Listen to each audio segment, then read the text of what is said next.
సిద్దిపేట మండలం నాగులబండ రాజు రహదారి సమీపంలో తెలంగాణ టూరిజం శాఖ నిర్మించిన హరిత హోటల్ను మంత్రి హరీష్ రావు ప్రారంభిస్తున్నారు. ప్రస్తుతం మంత్రి హరీష్ రావు మాట్లాడుతున్నారు. లైవ్ లో చూద్దాం. ఇటు చూస్తే రేపో మాపో రైల్వే లైన్ వస్తుంది. ఉత్తర భారతదేశాన్ని కలిపే రైల్వే లైన్ ఇటు దిక్కు రాబోతుంది. కుడి చేయి దిక్కు రాజీవ్ రహదారి, ఎడమ చేయి దిక్కు చూస్తే ఉత్తర భారతదేశాన్ని కలిపే రైల్వే లైన్ రాబోతుంది. అన్ని కూడా ఒకటొకటిగా సమకూర్చుకుంటా ఉన్నాం.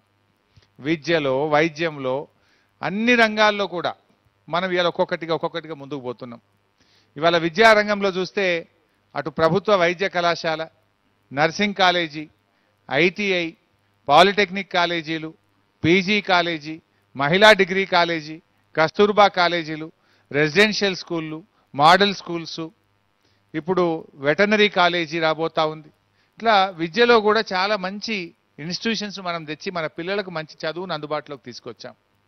ఇవాళ మెడికల్ కాలేజ్ వచ్చిన తర్వాత వైద్య రంగంలో హైదరాబాద్ పోకుండా ఇక్కడనే ఆరోగ్యశ్రీలో మరి మంచి ఆపరేషన్స్ అన్నీ కూడా పేద ప్రజలకు ఉచితంగా ప్రభుత్వ రంగంలో చేసుకోగలుగుతా ఉన్నాం. మన ముఖ్యమంత్రి గారు ప్రత్యేకమైన శ్రద్ధ పెట్టి ఇవాళ మనకు డయాగ్నోస్టిక్ సెంటర్ వచ్చింది, రేడియాలజీ ల్యాబ్ వస్తూ ఉంది. మనకు ఇవాళ ఎల్వి ప్రసాద్ లాంటి ఐ హాస్పిటల్ వచ్చింది. మనకు అంటే పేదలకు వైద్యం కూడా అందుబాటులోకి మనం తీసుకురాగలిగినాం. ఇట్లా ఏ రంగంలో చూసినా జాతీయ రహదారులు కూడా తెచ్చుకున్నాం మనం. ఇవాళ హనుమకొండ నుంచి సిద్దిపేట, రామాయణపేట, మెదక్ వరకు ఒక జాతీయ రహదారి శాంక్షన్ చేసుకున్నాం. త్వరలో ఇంకోటి జనగామ, చేర్యాల, దుద్దెడ దాకా జాతీయ రహదారి పనులు జరుగుతున్నాయి. దుద్దెడ నుంచి రాబోయే రోజుల్లో బుస్సాపూర్ మీదకి వెళ్ళి సిరిసిల్ల వరకు మరొక 4 లైన్ జాతీయ రహదారి కూడా తెచ్చుకోబోతా ఉన్నాం. రైల్వే లైన్ కానీ, జాతీయ రహదారి కానీ, విద్య కానీ, వైద్యం కానీ, గృహ అవసరాలు కానీ, ప్రతి రంగంలో కూడా ఒక గుణాత్మకమైన మార్పును తీసుకొస్తా ఉన్నాం.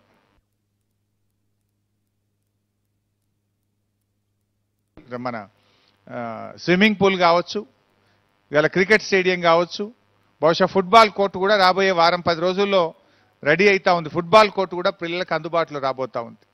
అంటే విద్య, వినోదం, ఆహ్లాదం, ఆటలు, చదువులు, ప్రతి విషయంలో కూడా ప్రజలకు ఏది అవసరమో మనం ఆలోచిస్తూ గౌరవ ముఖ్యమంత్రి గారి ఆశీస్సులతో సిద్దిపేట ప్రజలకు మనం అది అందించుకుంటూ పోతా ఉన్నాం. నిజంగా ఇలా ఇంత మంచి హోటల్ ఎప్పుడన్నా ఎవరన్నా హైదరాబాద్ నుంచి ఇంకా రాష్ట్ర స్థాయి గెస్ట్లు వస్తే ఎక్కడ ఉంచాలి అనేది ఒక సమస్య ఉండే నాకు. సిద్దిపేటలో ఏడు ఉంచుదామన్నా 2-3 రూమ్ల కంటే ఎక్కువ లేకుండే ఇంతకాలం. ఇప్పుడు 28 రూమ్లు, ఇవి 30. ఇవాళ 30 సూట్స్, 30 రూమ్స్ ఇవాళ సిద్దిపేటలో అందుబాటులోకి వచ్చినాయి. అంటే ఎంతమంది గెస్ట్లు వచ్చినా రేపు మనం ఆతిథ్యం ఇవ్వగలిగేటువంటి ఒక అవకాశాన్ని ఇవాళ మనం ప్రారంభం చేసుకోగలిగినాం సిద్దిపేటలో.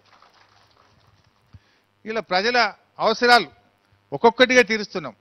సిద్దిపేట పట్టణం ఒకప్పుడు మనం ఎక్కడ చూసినా చెత్త కుండీలు ఉంటుండే.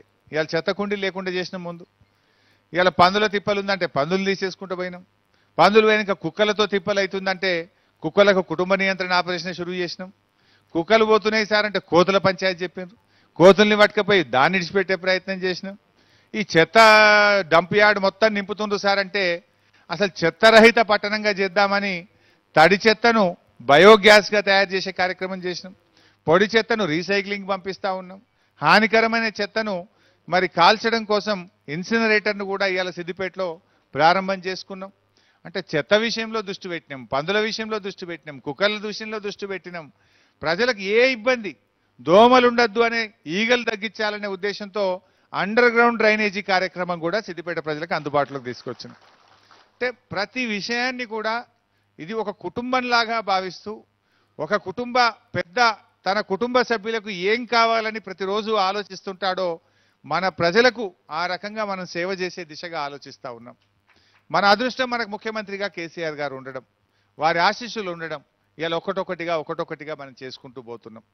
ఇంకా చేద్దాం. ఇలా ఎక్కడో ఒక దగ్గర ఒక మోడల్ అనేది తయారైతే అందరూ కూడా ఆ రకంగా మాకు కూడా తయారు కావాలి, అందరూ దాన్ని ఒక స్ఫూర్తిగా తీసుకొని ముందుకు పోవడానికి కూడా ఉపయోగపడుతుంటుంది. ఎన్నింట్లలో ఆదర్శం ఉన్నాం. తెలంగాణ ఉద్యమంలో కూడా మనం ఆ రోజుల్లో ఆదర్శంగానే ఉన్నాం.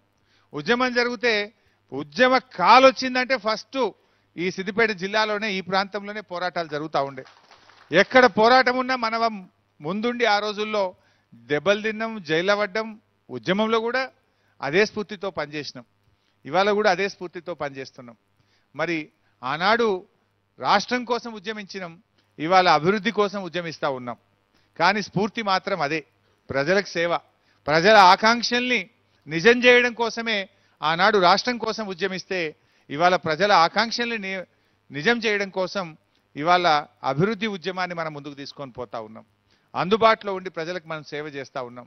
స్వచ్ఛ బడి అని కూడా ఒక కాన్సెప్ట్ తెచ్చినాం కదా. బడి అంటే విన్నాం కానీ మరి స్వచ్ఛ బడి అనేటువంటి ఒక కాన్సెప్ట్ను కూడా మనం తెచ్చి ప్రజలను ఎడ్యుకేట్ చేసేటువంటి కార్యక్రమం, మరి చిన్నపిల్లలకే కాదు ప్రతి పౌరుడు ఎడ్యుకేట్ కావాలి అని చెప్పి ఒక స్వచ్ఛ బడి అనేటువంటి కాన్సెప్ట్ను కూడా మనం సిద్దిపేటలో